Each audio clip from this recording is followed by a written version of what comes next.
Eu sou a professora Maria Elizabeth Zucoloto, do Museu Nacional, trabalho com meteoritos. Então, nós estamos com um projeto que é do CNPq, que é Meteoritos Pé na Estrada, e que ele percorre o Brasil inteiro, mostrando meteoritos para a população. Por quê? O que é meteoritos, né? Então, todo mundo só ouve falar de meteoritos. Eu brinco às vezes, sim, parece até caviar, né? Mas, e as pessoas, em geral, quando vê um meteorito, é no museu, atrás da vitrine, sem poder tocar, a peça toda trabalhada e nada parecido com como ele realmente é no campo. E uma outra coisa, os meteoritos, eles são pedras espaciais, né, pedras e metais espaciais, que caem aqui na Terra sem estar programado. Então, cai em qualquer lugar. E a maior parte da Terra é de mares, né, água, e o resto é campo. Então a gente depende especialmente da ajuda da população para trazer esses meteoritos até nós. Então, aí surgiu, já tem muito tempo, né, a ideia, mas só recentemente que eu ganhei um projeto do CNPq, que é esse Meteoritos Pé na Estrada. E a gente tem levado os meteoritos no campo. Então, a gente vai nas cidades bem longínquas, para levar em todo o Brasil, né? A gente ainda não percorreu todo o Brasil, mas pretendemos estender o projeto um pouquinho mais para ter tempo de fazer isso. E a gente leva nas escolas, nas associações e tudo, de moradores, meteoritos para eles verem e tentar reconhecer o meteorito. Então, por exemplo, aqui nós temos um meteorito de ferro. Então, o meteorito de ferro, ele é difícil de cair, cai muito raramente. Mas no campo, ele é relativamente mais fácil de encontrar, porque ele já caiu há milhares de anos e ele se decompõe com dificuldade, assim, não se decompõe rápido. E a pessoa, quando toca, ele sente que é muito mais pesado que uma outra rocha terrestre. E a outra coisa, ele quando vê por dentro, ele é de ferro, como se fosse aço mesmo, né, por dentro. E isso chama a atenção. Então a gente pega, mostra figuras, fotos e tudo, e levo, né, pessoalmente, para ver que em geral tem essas marquinhas sempre por dentro, né? E as pessoas entram sempre em contato com a gente, por e-mail, por WhatsApp, tudo. Às vezes é até difícil de eu responder, porque é muita gente que me procura. E eu peço sempre uma foto, porque depois eu tenho que mandar cortar para ver como ele é por dentro. Então, nós temos 3 tipos de meteorito. Meteoritos de ferro, meteoritos rochosos e mistos. Os mistos são muito raros.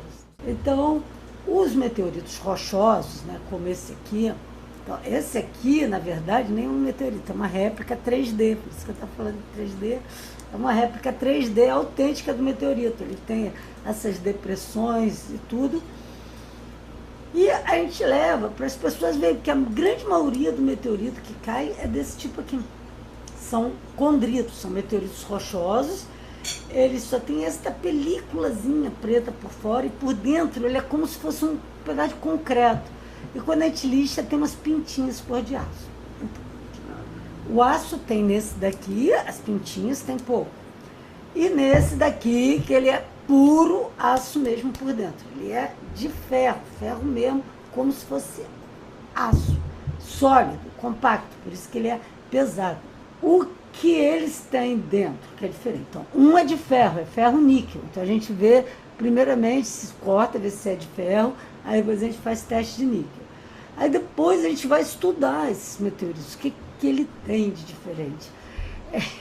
Ele aparentemente parece um pedaço de ferro, mas quando ele representa o núcleo de um asteroide. O que importa é as informações que eles trazem para a gente, são de núcleo de asteroides, são de asteroides que a gente pega, manda a espaçonave gastando bilhões e chega aqui um restinho, um pedacinho de um asteroide lá, como do Bennu, e vai ver que é igual de um meteorito carbonáceo. No Brasil a gente ainda não tem nenhum carbonáceo, mas espero que em breve caia algum, porque ele, quando cai, se não for recolhido logo depois que cai, ele se perde. Os condritos, esses ordinários, são os que mais caem. Então, as pessoas saem procurando alguma coisa diferente. Não é tão diferente. Ele só tem essa crostinha preta de diferente de uma outra rocha. E quando a gente estuda isso daí, a gente está estudando o começo do sistema solar, né? Do que formou a Terra e os planetas. Então, aquilo são restos da formação do sistema solar e cada um desses é tipo uma pecinha de um quebra-cabeça para a gente poder entender como o sistema solar formou e evoluiu. E tem um tipo de meteorito, desses carbonáceos que eu te falei, ele tem hidrocarbonetos complexos e água, né, indispensáveis para a vida. E eles caem até hoje aqui na Terra. E a Terra, na época que se formou, ela se fundiu toda, ela foi a mais de 1.500 graus no mínimo para fundir tudo. Se houvesse qualquer cadeia carbônica, ela teria se dissociado. E esses meteoritos, eles caíram na Terra muito mais na antiguidade do que hoje, né? E a vida surgiu muito rápido na Terra. E demorou, tipo assim, demorou menos de 500 milhões de anos para se formar, demorou 2 bilhões de anos para sair de sem núcleo para com núcleo, uma célula só, e depois demorou mais 1,5 bilhão de anos para poder evoluir para ter pluricelulares assim, com crosta, como a gente vê, né, que foi na explosão do Cambriano, que só tem 500 milhões de anos. E durante isso, houve pelo menos 5 grandes extinções na Terra. E a última delas está hoje em dia praticamente comprovado que foi a queda de um grande meteorito que caiu em Yucatán e que provocou a extinção dos dinossauros, e graças a isso a gente está aqui. E hoje em dia, assim, uma das coisas é a defesa planetária. Se um outro desse vir se chocar com a Terra, o que a gente vai fazer? Então, também é algo de se estudar a quantidade de corpos que passam próximos da Terra que sejam perigosos para nós. E o que a gente está levando meteoritos para a população? Porque é elas que trazem os meteoritos até nós, porque cai lá no interior e eles é que vão achar, não vai, se não caiu próximo de alguém, não vai ser achado.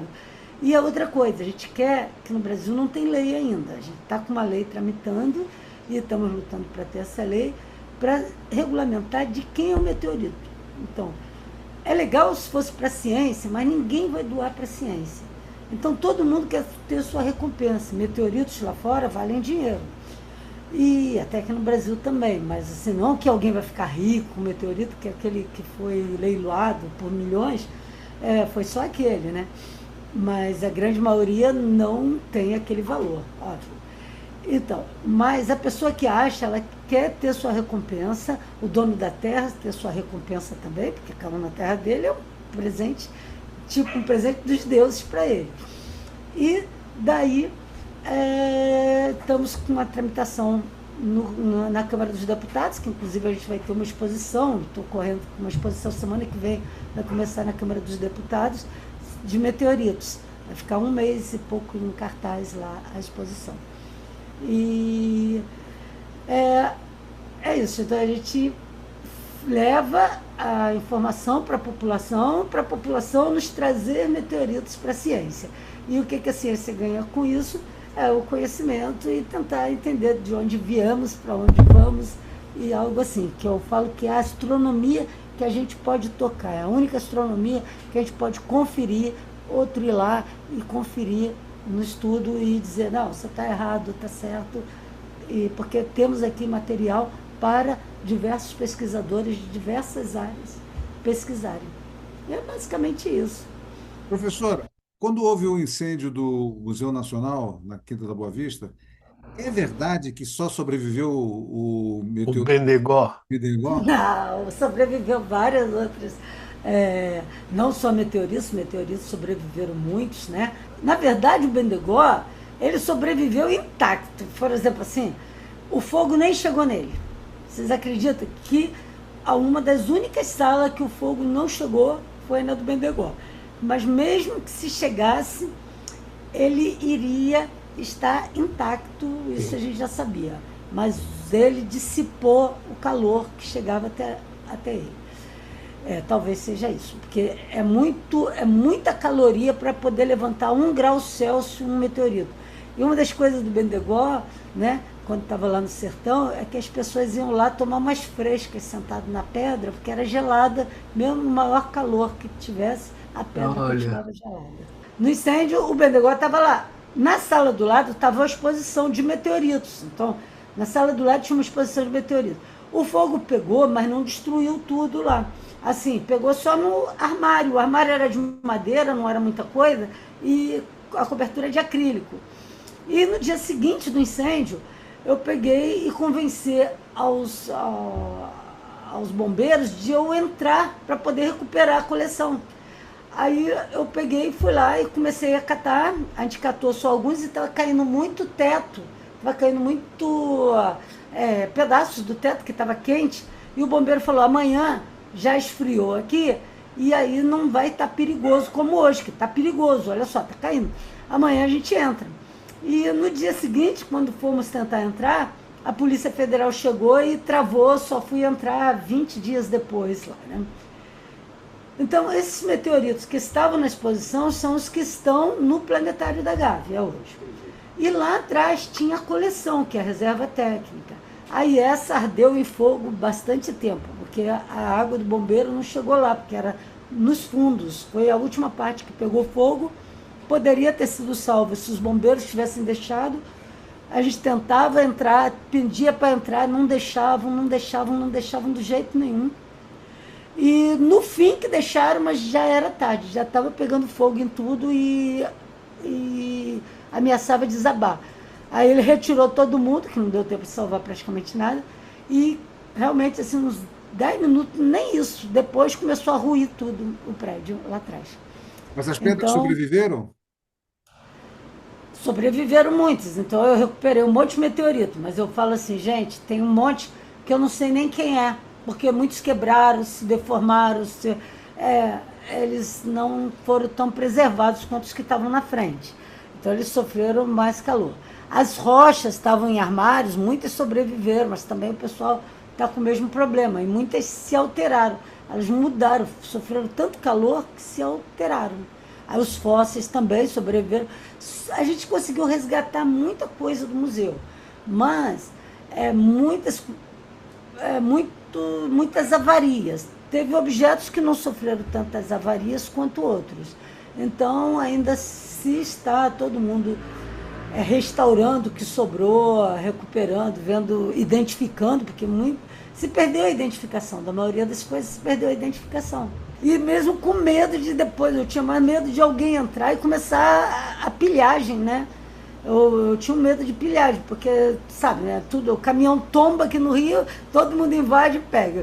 O museu pegou fogo, alguém vai lá e entra e pega tudo. E também eu tinha esse medo também de perder a identidade. Eu queria logo resgatar.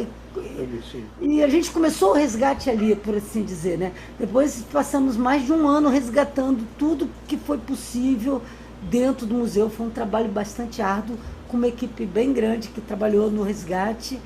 E, quer dizer, bem grande, mas reduzida. Só foi algumas pessoas que se dedicaram bastante mesmo para tentar resgatar tudo que era possível dentro do museu. Se você gostou, deixe o like, compartilhe e assine o canal. Para receber notificações de novos vídeos, clique no sininho.